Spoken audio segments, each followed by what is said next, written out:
क्या कर्म बंध वास्तव में उतना ही सरल है जितना वो दिखाई देता है?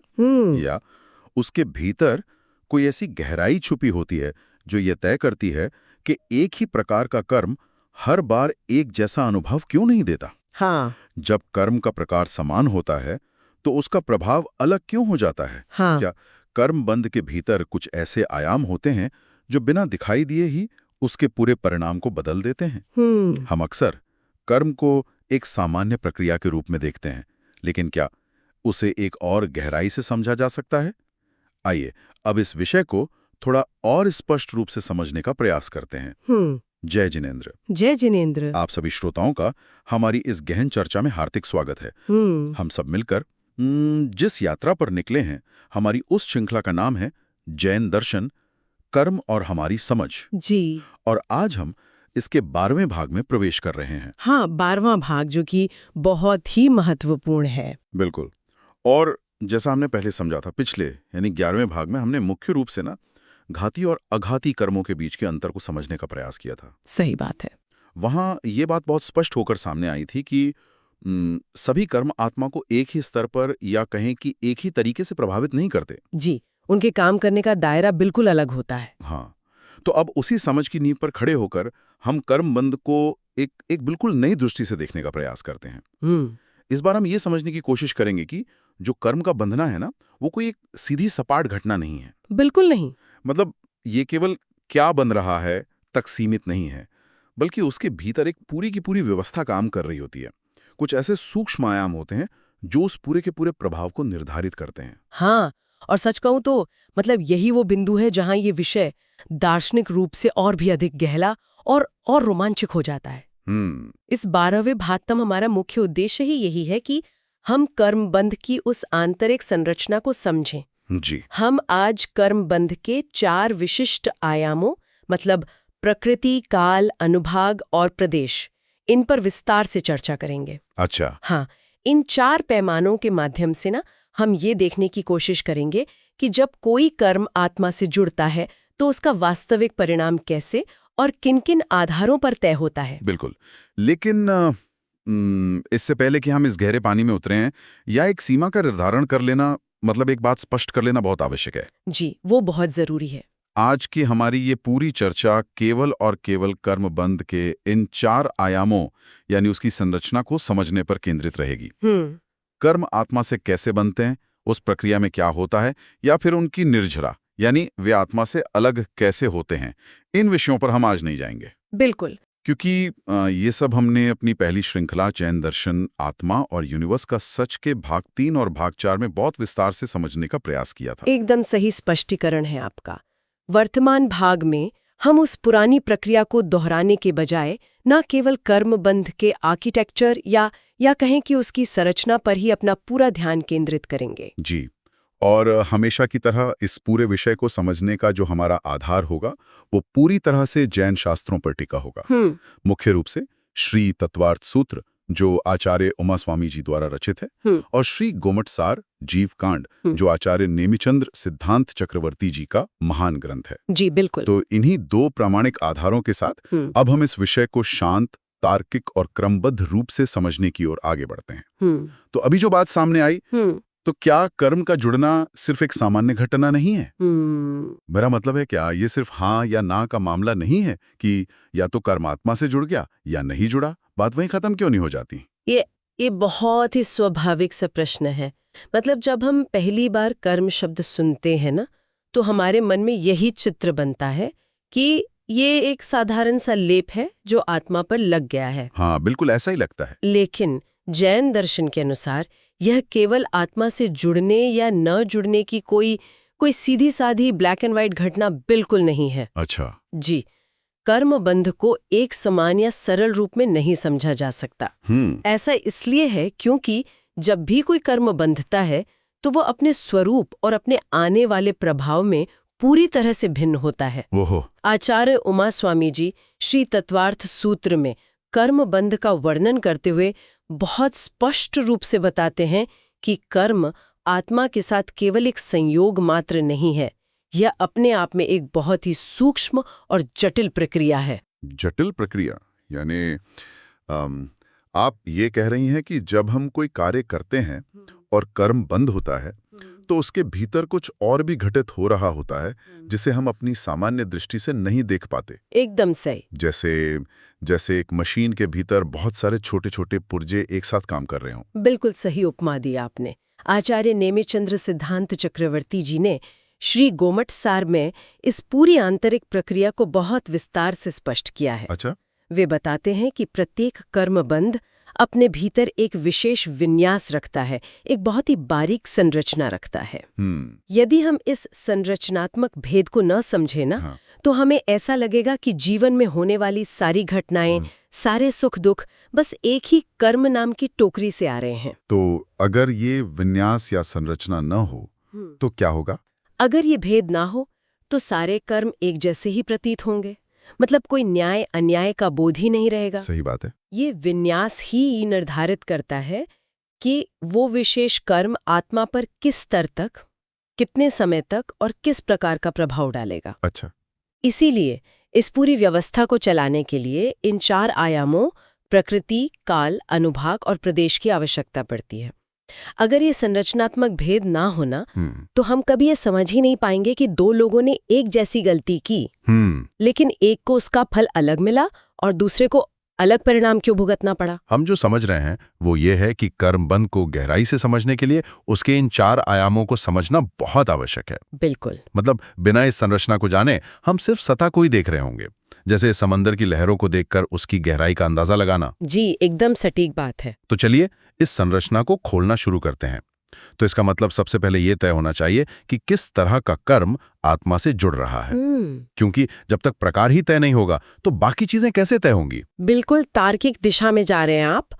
और इसी प्रकार को ना जैन दर्शन की पारिभाषिक शब्दावली में प्रकृति कहा गया है। प्रकृति, अच्छा जी। कर्मबंध के इस पहले आयाम में प्रकृति उस कर्म के स्वभाव या उसके प्रकार यानी कैटेगरी को दर्शाती है जो आत्मा के साथ बंधा हुआ है।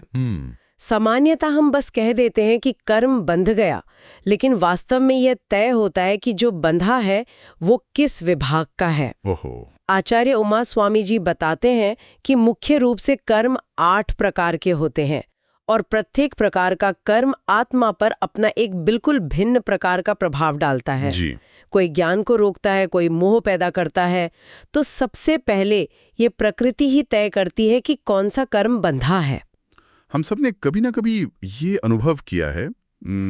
अगर मैं इसे एक बहुत ही व्यवहारिक और सीधे साधे उदाहरण से समझने की कोशिश करूं। जी बताइए। जैसे अगर हम जमीन में कोई बीज बोते हैं, ठीक, तो उस बीज को बोते ही जो सबसे पहली बात तय होती है वो ये है कि वो किस पेड़ का बीज है। बिल्कुल। क्या वो आम का बीज है या फिर नीम का बीज है। आम का बीज है तो मीठा फल देगा, नीम का है तो कड़वा होगा। तो क्या हम कह सकते हैं कि ये बीज का प्रकार ही उसकी प्रकृति हुई? बहुत ही सुंदर और एकदम सटीक उदाहरण है ये। प्रकृति वास्तव में वो मूल प्रकार ही है। जिस तरह बीज को देखकर आप ये बता सकते हैं कि ये आम का है या नीम का, उसी तरह कर्म बंधते समय प्रकृति ये निर्धारित कर देती है कि यह अमुक प्रकार का कर्म है। अच्छा। और श्री गोमट सार में भी इसी बात का बहुत विस्तार से उल्लेख है, जिससे ये समझ आता है कि प्रकृति के माध्यम से केवल ये पहचाना जाता है कि बंधा हुआ कर्म किस श्रेणी का है। जी। लेकिन और ये एक बहुत ही महत्वपूर्ण बात है, यहाँ हमें इस आयाम की एक बहुत स्पष्ट सीमा को समझना होगा। सीमा? वो क्या? क्या प्रकृति सब कुछ तय नहीं कर देती? ये नहीं, यही तो इस संरचना की सुंदरता है। प्रकृति केवल और केवल कर्म की मूल पहचान कराती है। अच्छा। यह सिर्फ उसका एक तरह से टैग है। यह आयाम ये बिल्कुल नहीं बताता कि उस कर्म के प्रभाव की तीव्रता कितनी भयंकर या मंद होगी, उसकी अवधि कितनी लंबी होगी या वो कितनी मात्रा में बंधा है। ओहो, मतलब वो सब अलग है। हाँ, जैसे आपके उदाहरण में ये तो पता चल गया कि बीज आम का है, लेकिन वो पेड़ कितने साल तक जिंदा रहेगा, या उस आम में कितनी मिठास होगी, या उस पेड़ पर 100 आम लगेंगे या 1000। बिल्कुल। ये सब बातें बीज की प्रकृति तय नहीं करती। उसका कार्य केवल यह बताना है कि बीज कौन सा है। बाकी उत्तरों के लिए हमें अगले आयामों की ओर जाना पड़ता है। अब ये थोड़ा स्पष्ट हो रहा है। प्रकृति से हमने प्रकार तय कर लिया, हमने जान लिया कि बीज किस चीज का है जी। लेकिन वो प्रभाव आत्मा के साथ कब तक बना रहेगा, ये सवाल तो स्वाभाविक रूप से उठता ही है। बिल्कुल उठता है। क्योंकि अगर मैंने कोई गलती की है और एक विशिष्ट प्रकार का कर्म बांध लिया है, तो क्या वो अनंत काल तक मेरे साथ ही चिपका रहेगा? और इसी अत्यंत महत्वपूर्ण प्रश्न का उत्तर हमारा दूसरा आयाम देता है, जिसे शास्त्रों में काल कहा गया है। काल यानी समय? जी, जैन दर्शन के अनुसार कर्मबंध की इस संरचना में काल उस अवधि, उस समय सीमा यानी ड्यूरेशन को दर्शाता है जिसके लिए कोई कर्म आत्मा के साथ बंधा रहता है। जैसा कि आचार्यों ने स्पष्ट किया है, हर कर्म एक निश्चित समय सीमा के लिए ही आत्मा के साथ जुड़ा रहता है, वो हमेशा के लिए नहीं होता। मतलब कोई भी कर्म हमेशा के लिए नहीं जुड़ता? जी नहीं। उसकी अपनी एक एक्सपायरी डेट या एक निर्धारित समय सीमा होती है। जैसे अगर हम किसी जेल की सजा की बात करें तो वो 1 साल की हो सकती है या 10 साल की, पर उसकी एक मियाद होती है। बिल्कुल सही। आचार्य उमा स्वामी जी श्री तत्वार्थ सूत्र में बहुत स्पष्टता से यही बताते हैं कि कर्म केवल आत्मा से जुड़कर बैठ नहीं जाता, बल्कि वह एक निश्चित अवधि तक उसके साथ बना रहता है। अच्छा। हर कर्म का एक अपना समय होता है जिसके दौरान वह अपना प्रभाव बनाए रखता है और उस समय के पूरा होने पर उसकी स्थिति बदल जाती है। श्री गोम्मट सार में भी इस बात को दृढ़ता से स्थापित किया गया है कि कर्म बंध का प्रभाव एक निश्चित काल तक ही स्थिर रहता है। तो क्या सभी कर्मों का ये काल या ये जो समय सीमा है वो एक जैसी होती है? क्या हर झूठ बोलने पर 10 साल की सजा मिलेगी? नहीं, बिल्कुल नहीं। प्रत्येक कर्म का काल समान नहीं होता, बल्कि उसमें बहुत बड़ा अंतर पाया जाता है। कोई कर्म बहुत ही कम समय के लिए बन सकता है, शायद कुछ पलों के लिए, और कोई कर्म बहुत लंबे समय के लिए, कई जीवन कालों तक के लिए बन सकता है। बाप रे। लेकिन यहाँ भी हमें इस दूसरे आयाम की सीमा को बहुत स्पष्ट रूप से याद रखना होगा। मैं समझ रहा हूं। आप ये कहेंगी कि काल केवल और केवल समय को दर्शाता है। एकदम सही पकड़े हैं आप जी। ये आयाम केवल घड़ी का काम करता है। ये हमें ये बिल्कुल नहीं बताएगा कि उस समय के दौरान वो कर्म कितना गहरा या भयानक प्रभाव डालेगा या वो कितनी मात्रा में बंधा है। अच्छा। काल का एकमात्र कार्यक्षेत्र ये बताना है कि वो कर्म कितने समय तक आत्मा के साथ जुड़ा रहेगा और उसका फल भुगतने की अवधि कितनी होगी। जैसे किसी को 10 साल की सजा मिली तो काल ने बता दिया कि 10 साल, लेकिन वो 10 साल कालकोठरी में कटेंगे या सामान्य बैरक में, ये काल नहीं बताता। समय की सीमा ही इसका एकमात्र सत्य है। वाह, ये बहुत ही तार्किक होता जा रहा है। तो प्रकार यानी प्रकृति और समय यानी काल, ये तय हो गए। जी। लेकिन अब मेरे मन में एक उलझन आ रही है। हम अपने आसपास देखते हैं कि एक ही स्थिति का प्रभाव किसी व्यक्ति पर बहुत गहरा होता है और किसी दूसरे पर बहुत हल्का। बिल्कुल। मान लीजिए 2 लोगों को व्यापार में एक समान घाटा हुआ। एक व्यक्ति बस थोड़ा निराश होकर अगले दिन काम पर लौट आता है, जबकि दूसरा व्यक्ति पूरी तरह से टूट जाता है और डिप्रेशन में चला जाता है। तो प्रकार और समय तय हो गए, लेकिन हम देखते हैं कि एक ही स्थिति का प्रभाव किसी पर बहुत गहरा होता है और किसी पर हल्का। तो क्या कर्म के प्रभाव में भी ऐसा होता है? हाँ, और सच कहूं तो यही वो बिंदु है जो इस पूरे विषय को इतना सूक्ष्म और मनोवैज्ञानिक रूप से सटीक बनाता है। अच्छा। जी, इसी भिन्नता को समझाने के लिए ये तीसरा आयाम आता है, जिसे अनुभाग कहा जाता है। अनुभाग? हाँ, कर्मबंध की इस व्यवस्था में अनुभाग उस तीव्रता या इंटेंसिटी या उस पावर को दर्शाता है जिसके साथ कोई कर्म आत्मा पर अपना वास्तविक प्रभाव डालता है। सामान्यतः लोग ये सोचकर गलती कर बैठते हैं कि अगर एक ही प्रकार का कर्म है यानी प्रकृति समान है और समय भी समान है यानी काल समान है, तो उसका प्रभाव भी दोनों के लिए एक जैसा ही होगा। हाँ, आमतौर पर हम सब यही मान लेते हैं। हमारी सामान्य बुद्धि तो यही कहती है कि अगर इनपुट समान है तो आउटपुट या परिणाम भी एकदम समान होना चाहिए। लेकिन जैन दर्शन की बारीकी यही है कि वास्तव में हर कर्म का प्रभाव एक समान नहीं होता। उसमें तीव्रता का, उसके असर का बहुत बड़ा अंतर पाया जाता है और इसी तीव्रता को अनुभाग कहते हैं। अच्छा। आचार्य उमा स्वामी जी स्पष्ट करते हैं कि कर्म आत्मा पर विभिन्न स्तरों पर प्रभाव डालते हैं। कोई कर्म अत्यधिक प्रभावशाली हो सकता है जो व्यक्ति के जीवन में भूचाल ला दे, बहुत गहरा असर छोड़ दे। और वहीं उसी प्रकृति का दूसरा कर्म बहुत ही हल्का या मंद प्रभाव डाल सकता है, जिसे व्यक्ति हंसते हंसते सह ले। अगर मैं अपने उस पेड़ और फल वाले उदाहरण पर वापस जाऊं, तो क्या अनुधाक का मतलब फल का स्वाद है? हाँ, मतलब आम का फल तो आ गया, लेकिन क्या वो आम थोड़ा थोड़ा मीठा है या इतना ज्यादा मीठा है कि खाकर आनंद आ जाए? क्या ये स्वाद की गहराई ही अनुभाग है? ये तुलना 100% सटीक है। फल का आना प्रकृति है, पर उस फल के रस की जो तीव्रता है, उसका जो गहरा स्वाद है, वही अनुभाग है। ओह, क्या बात है! श्री गोमटसार में भी यही समझाया गया है कि किसी के जीवन में प्रभाव का ये जो इतना बड़ा अंतर हमें देखने को मिलता है ना, ये पूरी तरह से उनके अनुभाग के कारण ही होता है। अब यहाँ फिर से हमें इस तीसरे आयाम की सीमा को स्पष्ट रूप से समझना होगा। हाँ, मुझे लगता है मैं इसका अंदाजा लगा सकता हूँ। जी, बताइए। अनुभाग केवल कर्म की तीव्रता या उस स्वाद के गाढ़ेपन को दर्शाता है, यानी यह हमें यह नहीं बताएगा कि वो गहरा प्रभाव कितने समय तक रहेगा। बिल्कुल, अनुभाग न तो उसकी समय सीमा यानी काल के बारे में कोई बात करता है और न ही ये बताता है कि कितनी मात्रा में कर्म बंधा है। अच्छा, ये सिर्फ और सिर्फ ये दर्शाता है कि वो आत्मा पर कितना गहरा या कितना हल्का प्रभाव डालेगा, उसका अनुभव किस स्तर की तीव्रता के साथ किया जाएगा। बस यही अनुभाग का कार्यक्षेत्र है। तो हमने देखा प्रकृति, काल और अनुभाग। प्रकार तय हो गया, समय तय हो गया, तीव्रता तय हो गई। जी। तो अब जो चौथा आयाम है, मेरे मन में यह सवाल उठ रहा है कि क्या इसका संबंध इस बात से है कि वो कर्म कितनी मात्रा में आत्मा से जुड़ रहा है? क्योंकि मैं यहाँ थोड़ा उलझ रहा हूँ। अगर कोई प्रभाव बहुत तीव्र है, यानी अनुभाग बहुत ज्यादा है, तो क्या इसका सीधा सा मतलब ये नहीं है कि बहुत सारा कर्म इकट्ठा हो गया है? क्या तीव्रता और मात्रा एक ही बात नहीं है? ये बहुत ही शानदार प्रश्न है और अक्सर लोग इन दोनों के बीच ही सबसे ज्यादा भ्रमित होते हैं।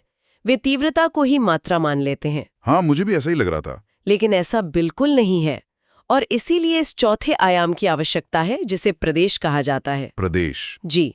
कर्मबंध में प्रदेश केवल उस मात्रा या उस संख्या को दर्शाता है जिसमें कोई कर्म या कहे कि कर्म के कण आत्मा के साथ बंधते हैं। अच्छा। मात्रा यानी प्रदेश और तीव्रता यानी अनुभाग, दोनों बिल्कुल अलग अलग बातें हैं। प्रदेश का मतलब कर्म कणों की मात्रा? आप इसे थोड़ा और खोलेंगी? तीव्रता और मात्रा अलग कैसे हो सकते हैं? देखिए, आचार्य उमा स्वामी जी श्री तत्वार्थ सूत्र में बताते हैं कि कर्म आत्मा के साथ केवल अमूर्त रूप से जुड़ता ही नहीं है, बल्कि वो एक निश्चित संख्या, एक भौतिक मात्रा या क्वांटिटी में बंधता है। इसका मतलब है कि कर्म के जो पुद्गल कण हैं, उनकी संख्या अलग अलग हो सकती है। अब आपके पिछले सवाल पर आते हैं। जी।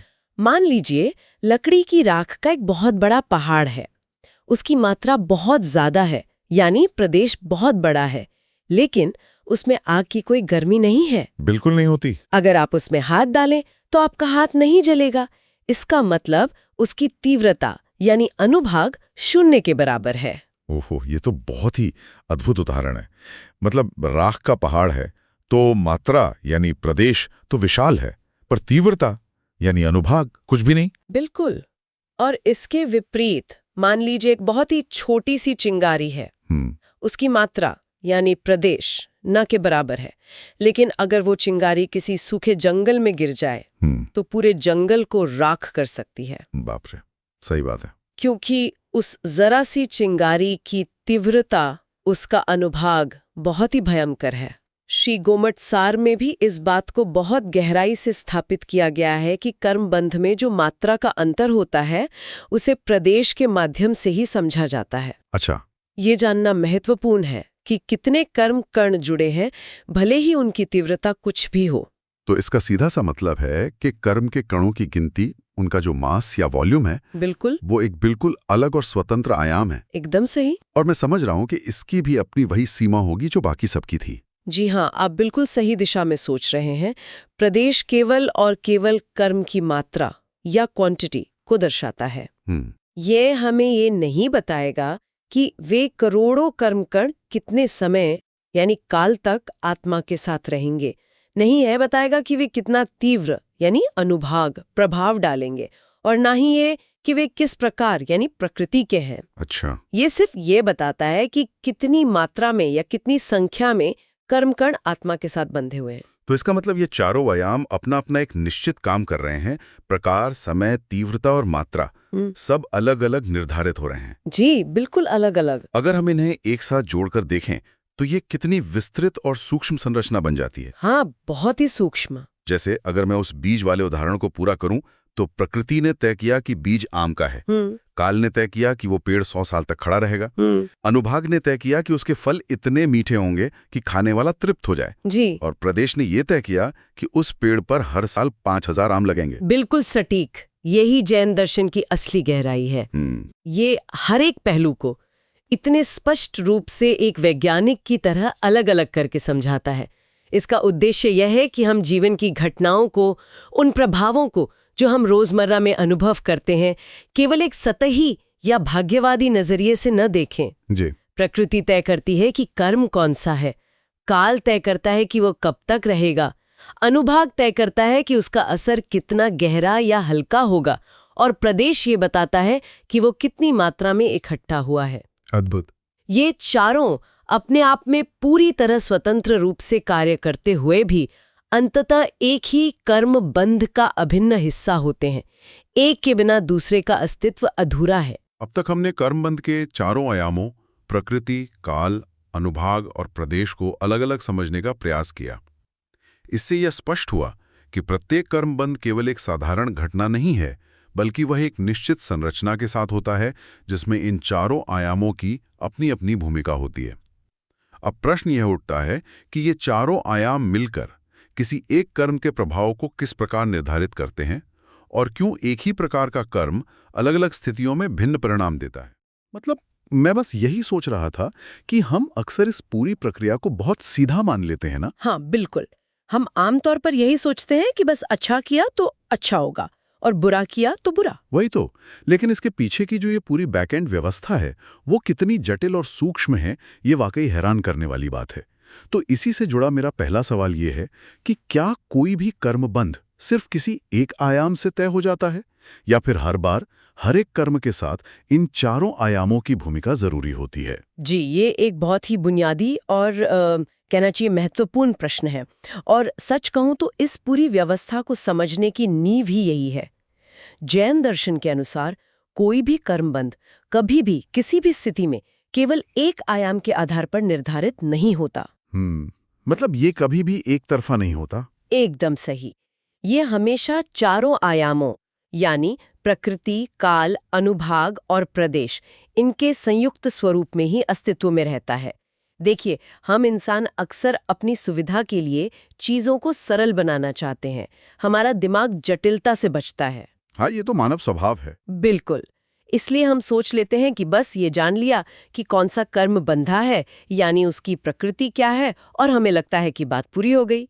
लेकिन वास्तविकता ये है कि प्रत्येक कर्मबंध एक बहुआयामी यानी मल्टी डायमेंशनल संरचना के रूप में होता है। लेकिन एक मिनट, अगर हम इसे थोड़ा क्रिटिकली देखें, मान लीजिए कोई बहुत ही साधारण सा कार्य है, एकदम छोटा सा, तो क्या उसमें भी ये चारों मौजूद होंगे? जी हाँ, बिल्कुल होंगे।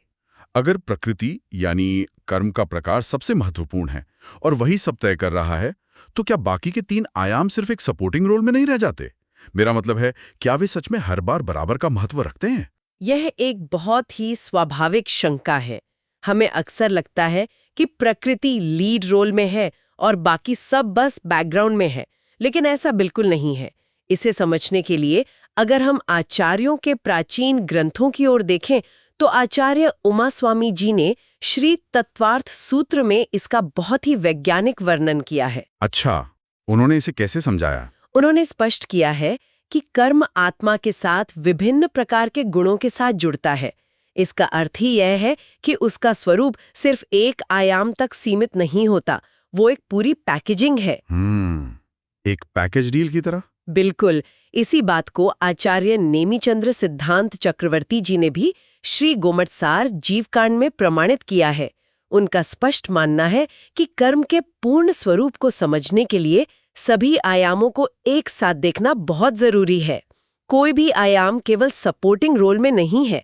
हर एक आयाम उस कर्म की पूरी रूपरेखा को बदल सकता है। यानी हम इसे अलग अलग टुकड़ों में बांटकर नहीं देख सकते। ये तो एक 4D ऑब्जेक्ट की तरह हो गया ना। आप किसी चीज का सिर्फ एक हिस्सा देखकर ये दावा नहीं कर सकते कि आपने पूरी चीज को समझ लिया है। एकदम सही कहा आपने। उसे उसकी पूर्णता में ही देखना होगा। तो इसका मतलब ये हुआ कि हम किसी कर्म को सिर्फ कौन सा कर्म है या कितने समय तक रहेगा, इस नजरिए से पूरी तरह नहीं समझ सकते। वो हमेशा एक अधूरा चित्र ही होगा। जी बिल्कुल। कोई भी कर्म केवल एक पक्ष से पूर्ण रूप से नहीं समझा जा सकता। ये चारों आयाम किसी कर्म बंध में अलग अलग क्रम में नहीं आते कि पहले एक आया फिर दूसरा। अच्छा, तो ये आगे पीछे नहीं आते? नहीं, वे एक ही समय पर एक साथ उपस्थित होते हैं।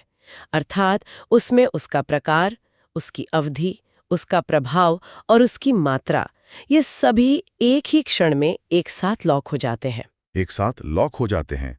ये बात इसे पूरी तरह से एक संयुक्त संरचना बना देती है। कोई भी हिस्सा अलग थलग काम नहीं कर रहा है। तो इसका मतलब अगर हम अपनी समझ को इस दिशा में थोड़ा और आगे ले जाएं, तो एक और बड़ा सवाल खड़ा होता है। जी बताइए।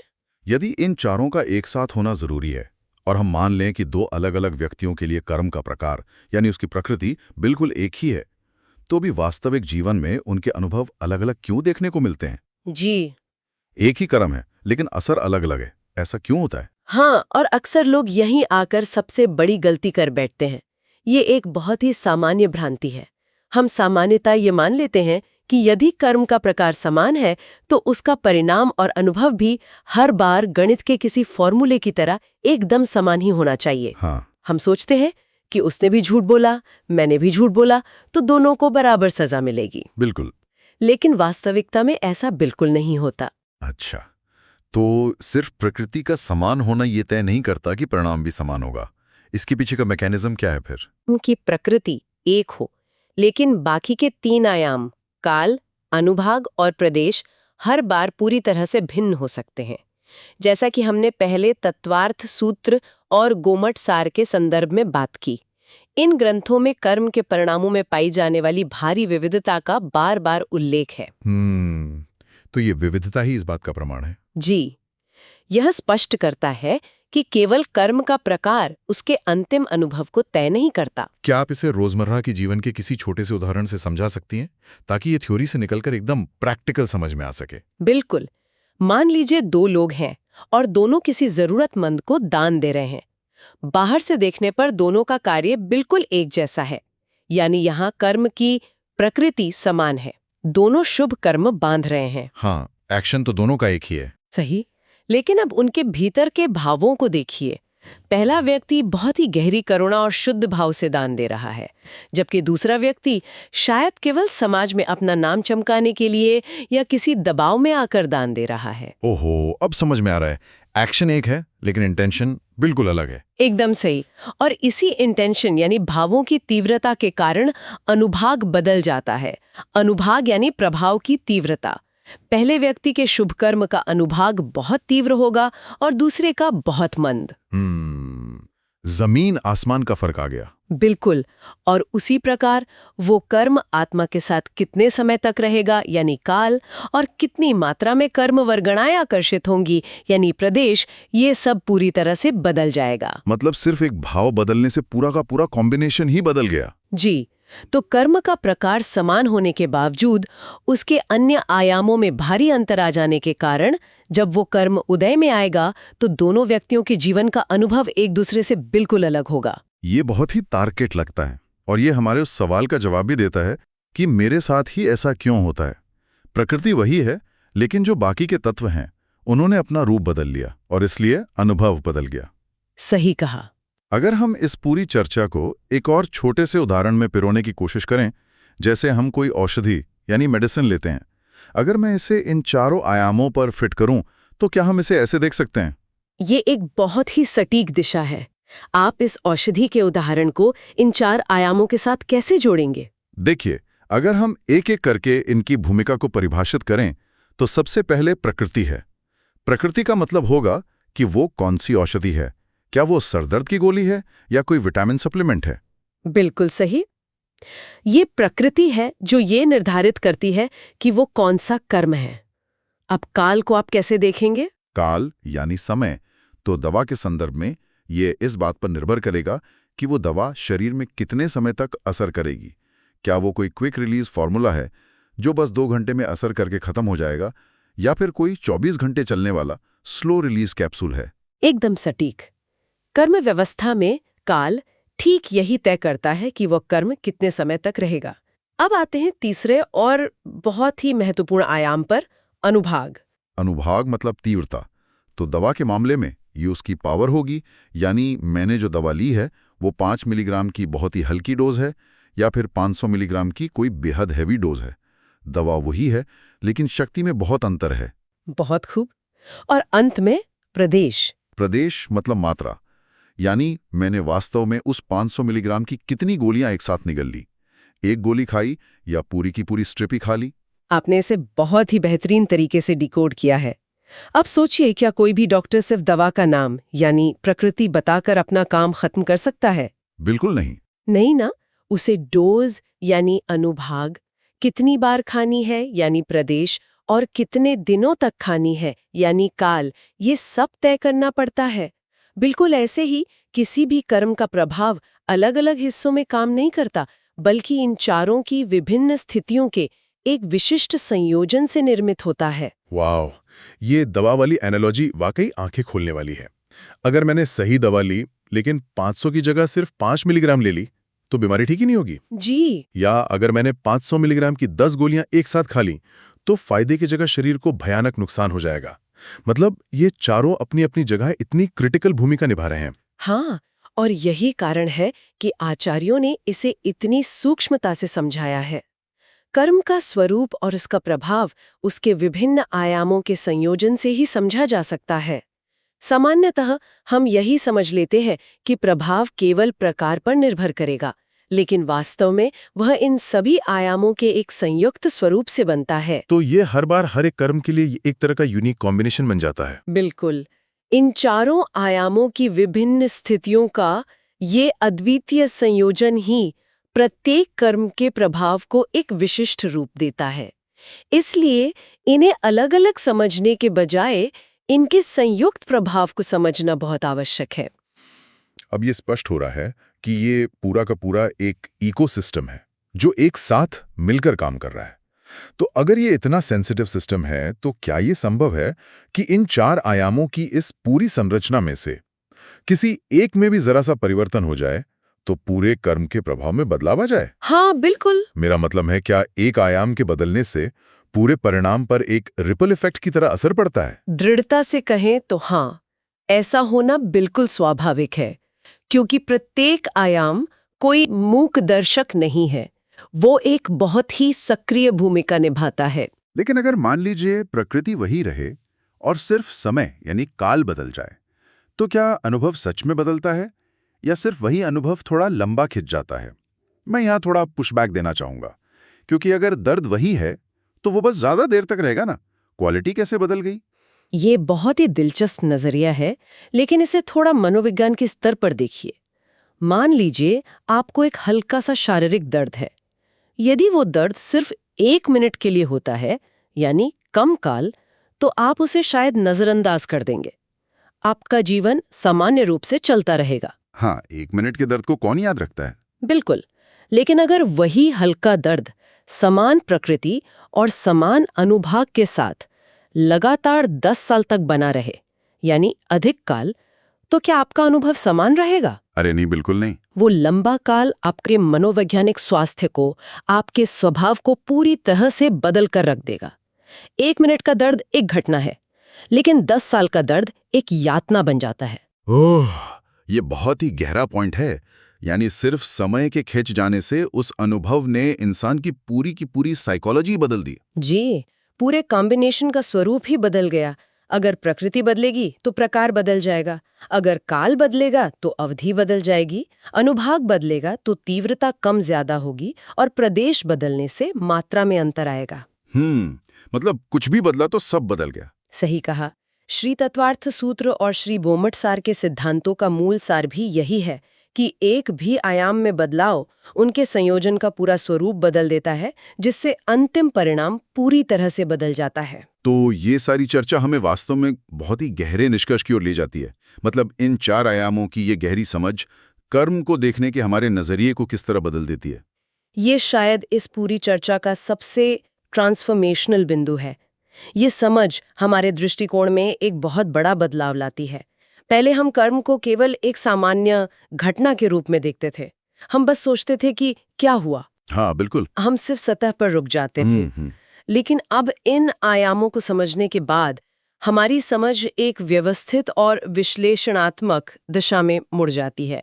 हम अब यह देखने लगते हैं कि वो किस प्रकार का है, कितने समय तक रहेगा, कितना प्रभाव डालेगा और कितनी मात्रा में है। ये समझ हमें कर्म के केवल परिणाम पर नहीं, बल्कि उसकी गहरी और व्यवस्थित संरचना पर ध्यान केंद्रित करना सिखाती है। इस प्रकार जब हम कर्मबंध के इन 4 आयामों प्रकृति, काल, अनुभाग और प्रदेश को समझते हैं तो कर्म केवल एक साधारण घटना नहीं रह जाता, बल्कि एक व्यवस्थित और संरचित प्रक्रिया के रूप में हमारे सामने स्पष्ट होने लगता है। यही समझ हमें कर्म को गहराई से देखने की एक नई दृष्टि देती है, जिससे हम केवल उसके परिणामों को नहीं, बल्कि उसके पीछे की पूरी संरचना को समझने की दिशा में बढ़ते हैं। सच में ये एक बहुत ही विचारणीय और गहरा निष्कर्ष है। जब हम इस 12वें भाग के अंत तक पहुंचते हैं तो धीरे धीरे ये समझ बनने लगती है कि कर्मबंध को सिर्फ एक साधारण प्रक्रिया के रूप में देखना पर्याप्त नहीं है। अब तक हमने देखा कि कर्म का प्रभाव केवल उसके प्रकार से निर्धारित नहीं होता, बल्कि प्रगति, काल, अनुभाग और प्रदेश जैसे आयाम उसके परिणाम को अलग रूप देते हैं। बिल्कुल। और शायद यहीं से शुरुआत में उठे उस प्रश्न का एक संकेत मिलने लगता है कि एक ही प्रकार का कर्म हर बार एक जैसा अनुभव क्यों नहीं देते। जी। क्योंकि उसके पीछे केवल कर्म का प्रकार ही नहीं, बल्कि उसके आयाम भी कार्य कर रहे होते हैं। सही। और जब ये समझ धीरे धीरे स्पष्ट होने लगती है तो हमारी दृष्टि भी बदलने लगती है, जहां हम कर्म को सिर्फ क्या बंधा के रूप में नहीं, बल्कि किस रूप में बंधा और कैसे प्रकट हुआ, इस दृष्टि से देखने का प्रयास करने लगते हैं। बिल्कुल। और यहीं से एक और विचार उभरता है।